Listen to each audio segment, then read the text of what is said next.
तकरीबन 1500 साल पहले नबी के अब्बा जान के वलीमे में तकरीबन 100 बकरियां ज़बह की गई और ऊँटों की तादाद अलग है, ये उन्वान भी अलग है। अलबत्ता सुन लो, जुमेरात का दिन है, रजब का महीना है और हुजूर के अब्बा जान का निकाह हुजूर की अम्मी जान के साथ होता है और शबे जुमा में, यानी आज भी शबे जुमा है।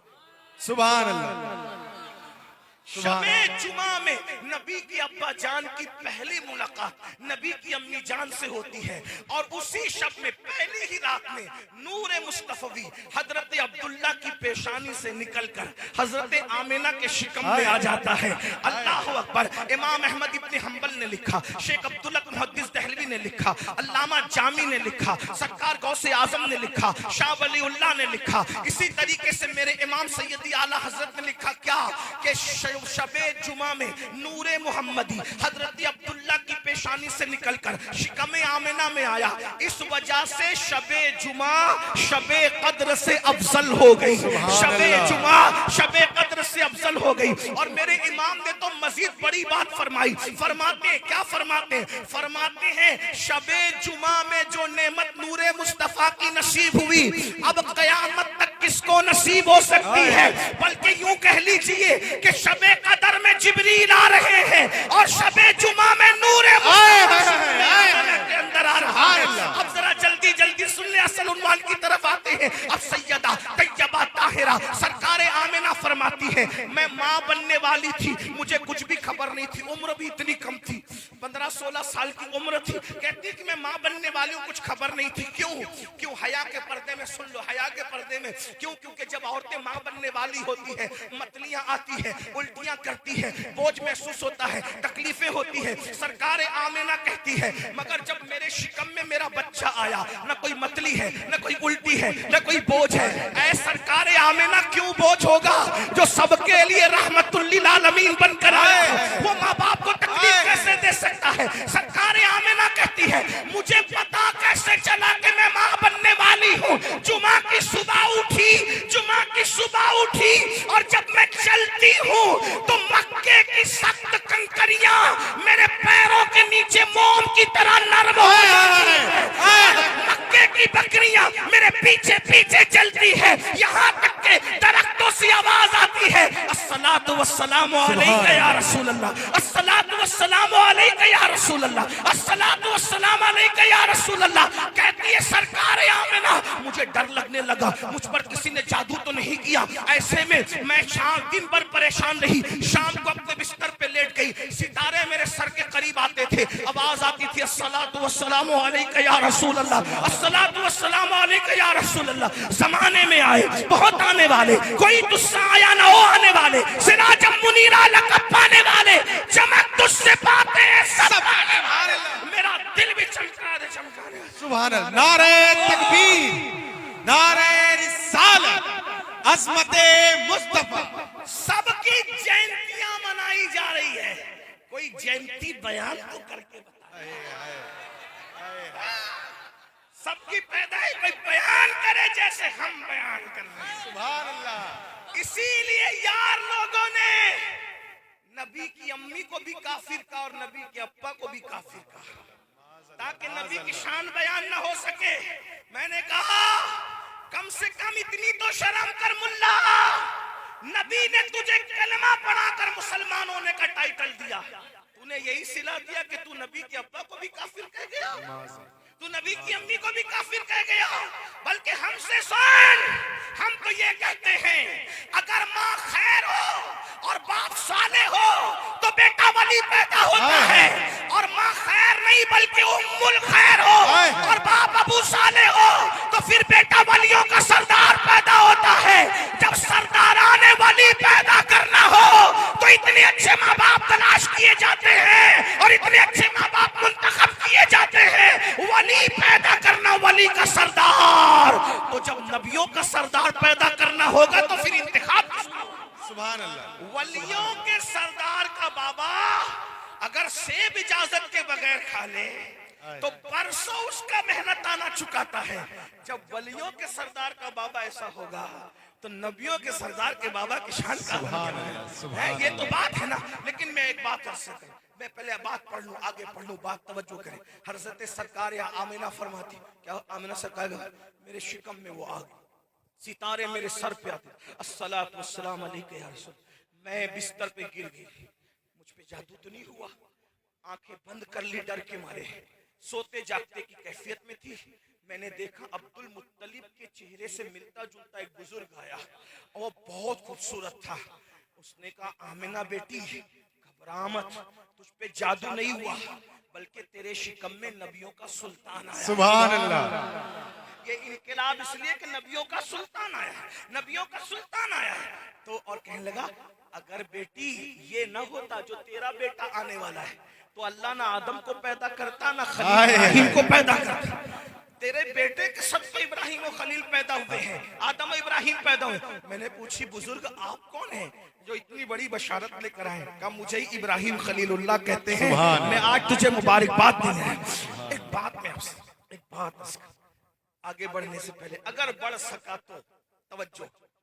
हजरत आमिना, उनकी जिंदगी में सिर्फ इतना लिखा है कि वो बहुत बड़ी शायरा थी। हुजूर की सबसे पहली नात 3 लोगों ने बयान की। जैसे हुजूर पैदा हुए, हजरत अब्दुल मुत्तलिब ने बयान की। हुजूर 6 साल के हुए, हजरत आमिना ने नात बयान की। और जब 6 साल से कुछ ज्यादा की उम्र हुई तो हजरत अबू तालिब ने उनकी नात बयान की। 3 लोगों ने, हुजूर के घर वाले पहले नात बयान की। शायरा थी, तैयब व ताहिरा कहलाती थी और 20 से 21 साल की उम्र में पहुंचते पहुंचते दुनिया से तशरीफ ले गई। अब ध्यान देना, तवज्जो तवज्जो आपकी, बहुत नाजुक मुकाम पे गुफ्तगू होगी। तवज्जो,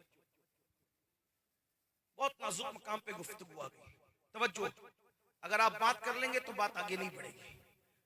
जब स्टेज वाले भी बात करें और नीचे वाले भी बात करें तो मुनाजरा होता है, तकरीर नहीं होती। ठीक, अब वैसे मैं कोई मुकर्रिर नहीं, नीचे ऊपर वाले दोनों बोलोगे तो मुनाजरा होगा। आवाज नहीं आ रही क्या? आवाज आ रही? आवाज जी। फिर हाथ क्यों उठा रहे हैं, क्या वजह है जी? आवाज नहीं आ रही, देख लो भैया, माइक वाला भैया देख लो, बाहर का हॉर्न। अच्छा, बस हो जाएगा, शुरू हो जाएगा भाई। देखे ले रहे आप। माइक बिगड़े तो उतना नुकसान नहीं होता, इंसान के बिगड़ने से जितना नुकसान होता है। जी, एक माइक क्या बिगड़ा, इतने लोग बेचैन हो गए। इंसान बिगड़े तो निजामे कायनात कितना बेचैन हुआ होगा। तवज्जो फरमाए, अर्ज करूं बात, आ रही है आवाज? अगर आ रही तो हाथ उठा के इशारा कर दे, आ रही है? आ रही? एक बार दुरूद शरीफ पढ़ने नबी और आले नबी पर। अल्लाहु रब्बु मुहम्मदिन सल्लल्लाहु अलैहि वसल्लम, नहनु इबादु मुहम्मदिन सल्लल्लाहु अलैहि वसल्लम, सलातम व सलामन अलैका या जद्दल हसन वल हुसैन। तवज्जो है आपकी, तवज्जो। तैयबाती तायराती, ये सबूत मिलता है। 21-20 साल की उम्र में दुनिया से चली गई, शायरा थी। उनके शेर भी मिलते हैं उनके शौहर की शान में, उनके शहजादे की शान में। बल्कि शहजादे की शान में तो ये शेर कहें जिसका मफहूम बयान कर इमाम कुस्तलानी ने भी उसको लिखा है और बुजुर्गों ने भी लिखा है। तवज्जो फरमा दें आप, तवज्जो करें, तवज्जो है सबकी। आप बात करते तो मेरे जहन से मजमून निकलता है, क्योंकि मैं तकरीर याद करके नहीं आता। मेरा मसला ये है, आप जितनी तवज्जो देते हैं इधर से उतना ही निकलता है। आपकी तवज्जो है सबकी। एक बार फिर दुरूद शरीफ पढ़े आप, आशिकों की तरह दुरूद शरीफ पढ़े। अल्लाहु रब्बु मुहम्मदिन सल्लल्लाहु अलैहि वसल्लम, नहनु इबादु मुहम्मदिन सल्लल्लाहु अलैहि वसल्लम, सलातम व सलामन अलैका या रसूल अल्लाह। तवज्जो आप सबकी, तवज्जो फरमाए। तैयबा थी, तायरा थी, शायरा थी, बहुत समझदार, बड़ी पाक दामन थी। हुजूर की शान में शेर उस वक्त कहे जब हुजूर 6 साल के थे। मकाम अब्बा में जब आखिरी हिचकियां ले रही थी, उस वक्त आपने कहे अल्लाह अकबर। फरमाती है, मेरा बेटा कभी बुतों की मदद नहीं कर सकता, मेरा बेटा कभी बुतों का प्रचार नहीं कर सकता, मेरा बेटा ना बुतों की मदद कर सकता है ना बुतों का प्रचार कर सकता है। मैं अपने बेटे को अल्लाह के हवाले करती हूँ, मैं अपने बेटे को अल्लाह के सुपुर्द करती हूँ। और फरमाती है हजरत आमिना फरमाती है, मैंने, अल्लाह अकबर फरमाती है, हर नई चीज पुरानी हो जाएगी, हर नई चीज पुरानी हो जाएगी, आने वाले दुनिया से चले जाएंगे। कहती है मगर मेरा जिक्र कभी बंद नहीं होगा, हमेशा हमेशा मेरा जिक्र जारी रहेगा, क्योंकि मैंने ऐसे बेटे को जन्म दिया है, इस मेरे बेटे के जरिए से दुनिया मेरा जिक्र हमेशा करती रहेगी। ये सरकार आमिना है, ऐ सरकार आमिना बुआ की मलका, इस महफिल पे भी तवज्जो कर दे। आपने कहा था कि आपका जिक्र होता रहेगा। अरे किसी की माँ का जिक्र इतनी शान से नहीं होता जितना जिक्र आपका शान से होता है। किसी का बेटा गौस है, किसी का बेटा कुतुब है, किसी का बेटा कलंदर है, किसी का बेटा कलीमुल्लाह कलेमतुल्लाह, तन्हा तेरा ही तो लाल हबीबुल्लाह है। सुभान अल्लाह, नारे तकबीर, नारे रिसालत। आपका जिक्र हमेशा होगा और हमेशा होगा, लेकिन सैयदा आमिना की पूरी जिंदगी हमें नहीं मिलती। अब मसला खड़ा हो गया, अब सरकार आमिना को पहचानना है, मैं जाऊं कहां? खूबसूरती मुझे नहीं मालूम, लोगों ने बस इतना कहा कि बहुत खूबसूरती। अब बहुत नाजुक मकाम पे गुफ्तगू आ गई, इम्तिहान में नहीं रखूंगा, लेकिन आशिकों की तरह सुनोगे तो बात बढ़ेगी, वरना बात पूरी होगी। मिलाद बयान हो रहा है, खूबसूरती मुझे नहीं मालूम, परफेक्ट मैं बयान नहीं कर सकता, इम्तिहान ऐसा गया। सखावत कोई पूछे मैं नहीं बोल पाऊंगा, इतना मालूम है कि सखी बहुत थी, चलती कैसे थी मैं नहीं बोल पाऊंगा, लेकिन इतना मालूम है कि ताहिरा थी, तैयबा थी। फिर मैंने सोचा या रसूलल्लाह, आपके दरवाजे से तो कोई खाली नहीं जाता, आपने अपनी अम्मी का किरदार वाज़े तौर पे आपने भी बयान नहीं किया, फिर हम आपकी अम्मी का जिक्र कैसे करें? जबकि आपकी अम्मी कह रही है, क्या कह रही है? आपकी अम्मी कह रही कि मेरा जिक्र हमेशा होगा। जिक्र तो उसका हमेशा होगा ना जिसका हुस्न मालूम हो, जिसका किरदार मालूम हो, जिसकी सखावत मालूम हो, जिसका अंदाज़े जिंदगी मालूम हो, जिनकी तहारत मालूम हो, जिनके चेहरे का आलम मालूम हो, जिनकी परहेजगारी मालूम हो, जिनकी इबादतों का शौक मालूम हो, ज़ौक़ मालूम हो, तो हम कैसे जिक्र करें? ये नबी है, नबी और सिर्फ मेरा नबी है। हुजूर ने फरमाया, तवज्जो, हुजूर ने फरमाया, मेरी बेटी जिसका नाम फातिमा है वो उम्मे अबीहा है। तवज्जो, मेरी बेटी जिसका नाम फातिमा है, उनके अलग अलग अलकाब हैं, वो तैयबा हैं, ताहिरा हैं, आबिदा हैं, जाहिदा हैं, राकिया हैं, साजिदा हैं, नकिया हैं, तकिया हैं, ज़किया हैं, उम्मे अबीहा भी है। तो उम्मे अबीहा का मतलब क्या होता है? अहले मिंबर के इल्म में इजाफा नहीं कर सकता, लेकिन अगर कुछ समझ में आए तो दुआ कर दे, दुआ देना। बात किस मोड़ पर जा रही है? सरकार ने सिर्फ अपने चौथे नंबर की बेटी के लिए, हजरत ज़ैनब बिनते मोहम्मद के लिए नहीं कहा उम्मे अबीहा, उम्मे कुलसूम के लिए नहीं कहा उम्मे अबीहा, रुक़ैया के लिए नहीं कहा उम्मे अबीहा, ये भी हुजूर ही की शहजादियां हैं। एक ही के लिए कहा, क्या? मेरी फातिमा उम्मे अबीहा है। और उम्मे अबीहा अरबी में मतलब क्या होता है? मुफ्ती साहब और उलमा से पूछे। उम्मे अबीहा का मतलब होता है माँ जैसी। उम्मे अबीहा का मतलब होता है, तवज्जो तवज्जो, उम्मे अबीहा का मतलब होता है माँ जैसी, माँ जैसी, माँ जैसी। अगर कबूल हो रहा है तो फिर बकी से और अफवाह से अब तवज्जो अल्लाह करे हो रही है। तवज्जो फरमाए, खीरी और गिरद नवाज से आने वालों, लोग कह रहे नबी की अम्मा का किरदार नहीं पता हमें। रसूलुल्लाह एक जुमले में किरदार बयान कर रहे हैं, फातिमा उम्मे अबीहा है, फातिमा मेरी माँ जैसी है, मेरी माँ जैसी है। मतलब क्या? लोगों, तुमने आमिना को नहीं देखा, लेकिन फातिमा माँ जैसी है। अब आमिना का हुस्न देखना है तो हुस्न फातिमा देख लो, आमिना की सखावत देखना है, सखावत फातिमा देख लो, आमिना का चलना देखना है, फातिमा का चलना देख लो, आमिना का बोलना देखना है, फातिमा का बोलना देख लो। लेकिन फातिमा भी तो पर्दे में रहती है या रसूल अल्लाह, हमें कैसे पता चले कि क्या है? तो अल्लाह अकबर, हम सबकी अम्मी जान उम्मुल मोमिनीन सैयदा तैयबा ताहिरा आयशा सिद्दीका फरमाती है, नबी जैसा मैंने किसी को नहीं देखा।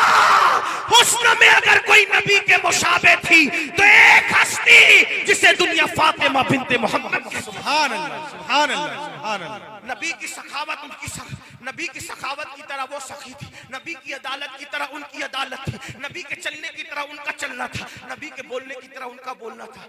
समझ में आया आमिना कैसी थी? ज़हरा को देखो, सैयदा आमिना को समझो, फातिमा ज़हरा को समझना है, रसूलुल्लाह का किरदार देखो, सैयदा फातिमा को। एक बात आ गई सैयदा की, अस्करू सैयदा क्या, हाय सुभान अल्लाह। हुजूर की 4 शहजादियां, चारों में सबसे आखिर में सैयदा आई है दुनिया, आखिर में। और किरदार क्या है? किरदार, एक मर्तबा मेरे किसी दोस्तों ने मुझसे पूछा, बुरा मत मानना, किसी को गाली नहीं दे रहा हूं, बताने आया हूं कि हकीकत क्या है। और वक्त भी अब हो रहा है, करीब करीब खत्म होने को है, तब